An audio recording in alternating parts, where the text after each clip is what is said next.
This video will help us understand the file system in Linux. We can check the structure of our current working directory using the tree command.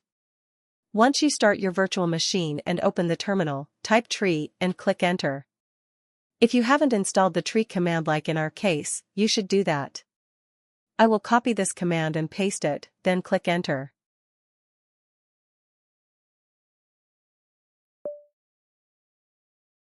You will get a prompt requiring your password. Simply type your password and click enter.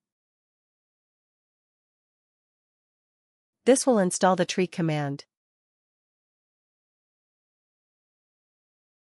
Once installed, you can check the structure of your current working directory by typing tree and clicking enter.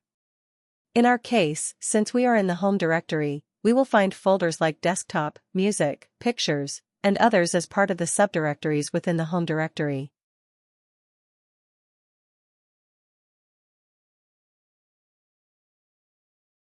The home directory has 40 directories and 2 files. To confirm our current working directory, you can use the pwd command.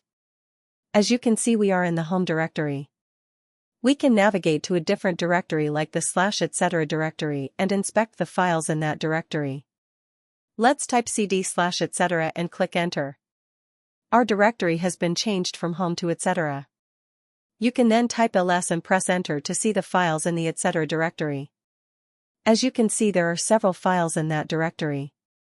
If you type pwd and click enter, you will confirm that we are within the etc directory. Let's view the contents of this file using the cat command. Type cat password and click enter.